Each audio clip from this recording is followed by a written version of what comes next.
Welcome back. Let's continue with exploiting our Metasploitable machine. So, we already found 3 vulnerabilities regarding telnet, FTP, and the bind shell with no authentication. Let us see what else can we find. And what I got in mind for now is this Samba open port right here. Matter of fact, these 2 open ports 139 and 445. Why them?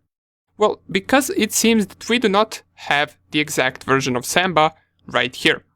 It tells us that Samba is between 3 point something to 4 point something.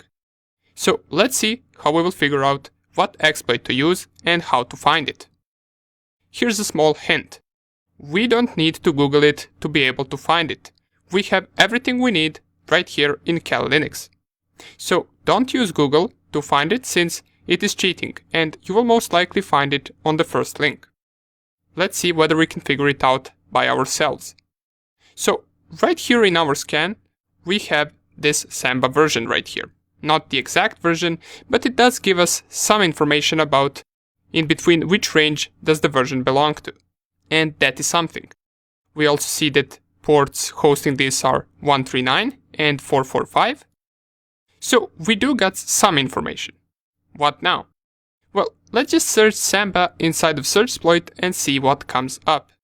So I got this scan right here, I got my MSF console right here, and I will open a third terminal and type SearchExploit Samba. Well, it seems that we get a lot of results.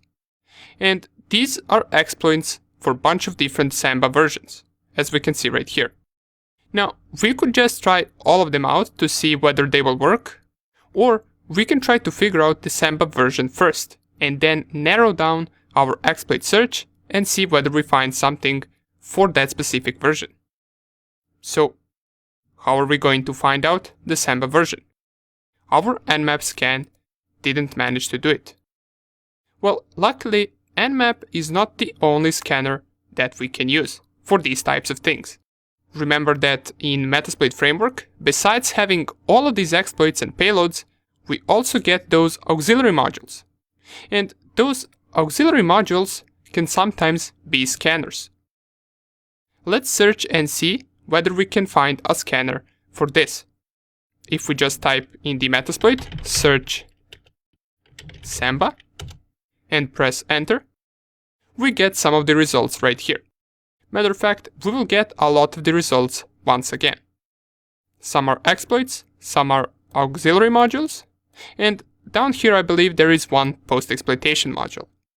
And if we go to the auxiliary modules, it will only give us 2 auxiliary scanner modules.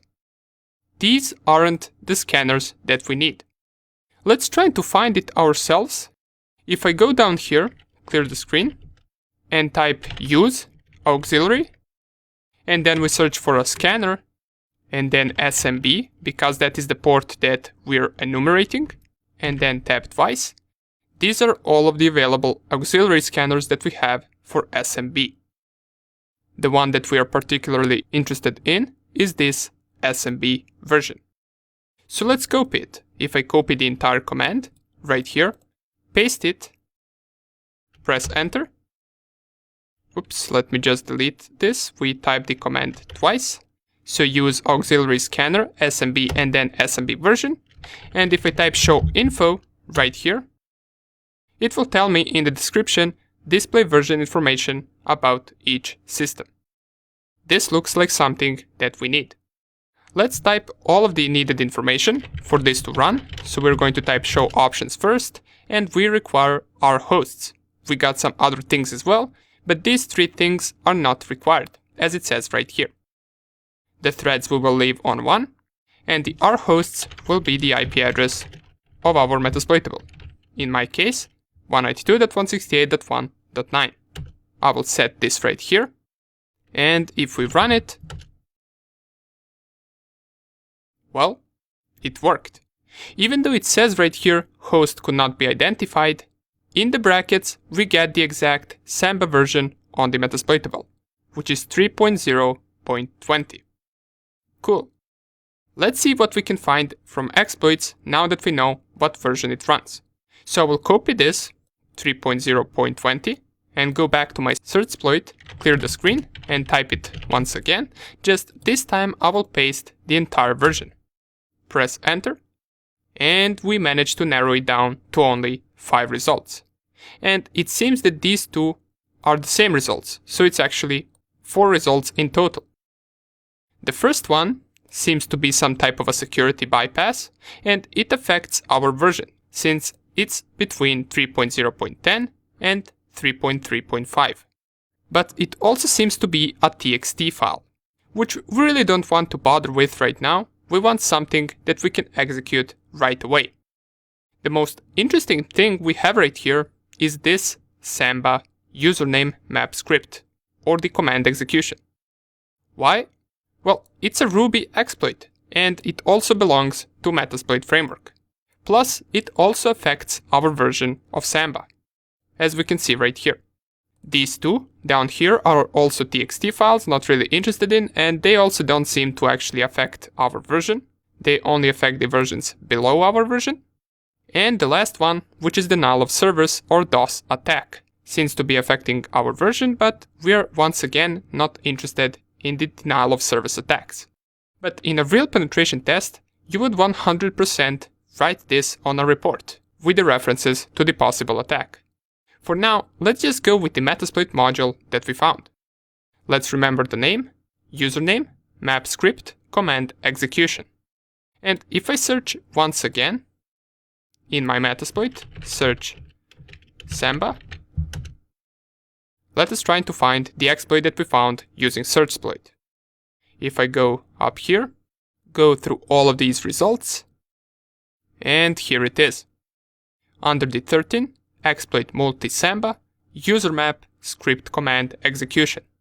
This is the same script that we saw right here. Here it is. If I copy the script name, so exploit multi-samba, user map script, and type right here use, then paste the script name, it will set the default payload to be command Unix reverse netcat. And by the way, this multi right here means that it can be targeted on multiple operating systems.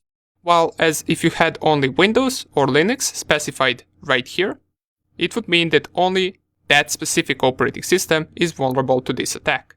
So let's show information about this exploit. I will first clear the screen and type show info, and it will tell us this module exploits a command execution vulnerability in Samba versions 3.0.20 through 3.0.25 when using the non-default username map script configuration operation.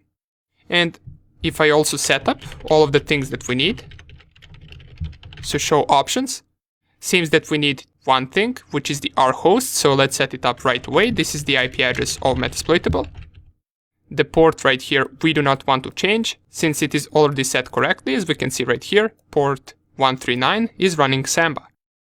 And down here is our payload, which is the reverse netcat. We set the IP address of our Cal Linux machine here and any port that we want. Once all of this is ready, we can run our exploit. And here it is. We once again got command shell opened on target system using Samba vulnerability.